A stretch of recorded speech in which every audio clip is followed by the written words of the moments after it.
5 राज्यों के चुनाव परिणामों के बाद प्रधानमंत्री नरेंद्र मोदी ने जो सार्वजनिक रूप से कहा है वो तर्कसंगत होते हुए भी किसी समस्या के समाधान की गारंटी नहीं देता।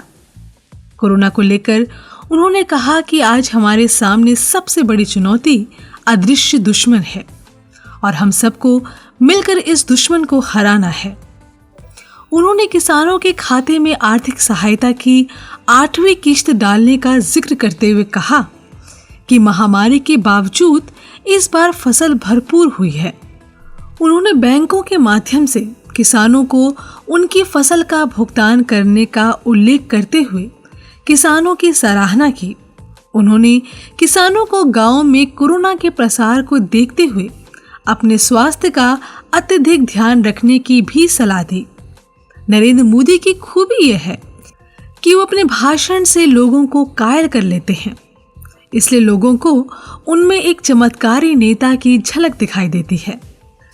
ये उनसे जुड़ी तस्वीर का एक पहलू है, जबकि दूसरा पहलू वो है जो समय के साथ कमजोर होता जा रहा है, यानी उनकी कथनी और करनी के बीच की खाई चौड़ी होती जा रही है।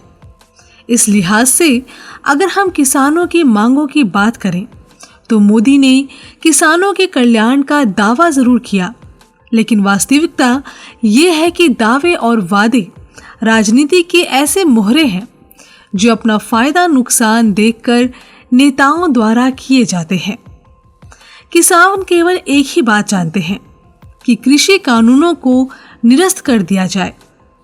उन्हें इस बात से कोई फर्क नहीं पड़ता कि बैंकों द्वारा फसलों का भुगतान किया जाता है या सरकारी सहायता उनके खातों में स्थानांतरित की जाती है। आखिर प्रधानमंत्री असली मुद्दे पर क्यों नहीं आते? पश्चिम बंगाल में भाजपा की हार में किसान आंदोलन की भी बड़ी भूमिका रही है। सरकार जानती है कि अगर किसानों ने भाजपा के खिलाफ आवाज नहीं उठाई होती तो बंगाल में कमल का फूल खिल सकता था। सच सामने होने के बावजूद अगर प्रधानमंत्री जिद पर अड़े हुए हैं तो ये कहने में कोई झिझक नहीं है कि उनमें मौके की नजाकत को समझने का अभाव है। एक सफल और परिपक्व नेता वो होता है जो स्थिति को देखकर और अपनी सोच बदल देता है। अगले साल यूपी में चुनाव होने वाले हैं, जो बीजेपी का सबसे बड़ा गढ़ है। हाल ही में यूपी के पंचायत चुनाव में बीजेपी को निराशा का सामना करना पड़ा था, क्योंकि अखिलेश यादव की समाजवादी पार्टी ने बीजेपी को पीछे छोड़ दिया था। जाहिर है पंचायत चुनाव के नतीजों का असर विधानसभा चुनाव में देखने को मिलेगा। यूपी राज्य का पश्चिमी भाग किसान प्रभावित क्षेत्र है। दिल्ली सीमा पर धरने पर बैठे किसानों ने घोषणा की है कि वे पश्चिम बंगाल में भाजपा की पीठ लगाने के बाद अब यूपी की ओर रुख करेंगे। यानी किसानों ने यूपी में भी बीजेपी को हराने का फैसला कर लिया है।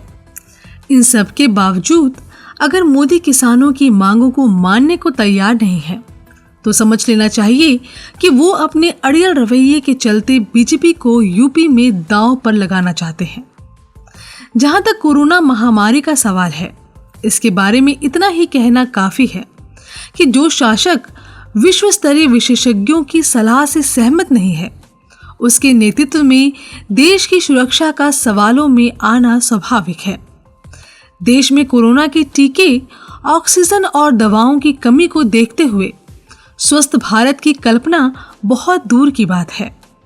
गंगा नदी में से कोरोना से मरने वालों के शव मिलने से साफ पता चलता है कि देश में मौत के हाथों जीवन पराजित हो रहा है।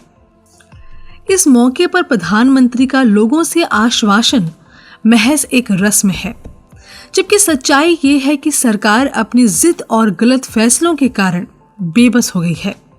ये सरकार के लिए अपनी प्रतिष्ठा को दरकिनार करने और हर पार्टी और हर वर्ग के विचार जानने का एक अवसर है। मरीज की हालत बिगड़ने पर डॉक्टर भी दूसरे अस्पतालों के डॉक्टरों से सलाह लेते हैं। हैरानी की बात यह है कि सरकार किसी से सलाह मशवरा करने में यकीन नहीं रखती। इस नाजुक समय पर प्रधानमंत्री को उदार दृष्टिकोण अपनाना चाहिए। लोग टीवी पर उनके भाषण को इस उम्मीद में सुनते हैं कि वो जनहित में बोलेंगे, लेकिन वे अपनी कमजोरियों को अपनी शब्दावली में छिपाते नजर आते हैं।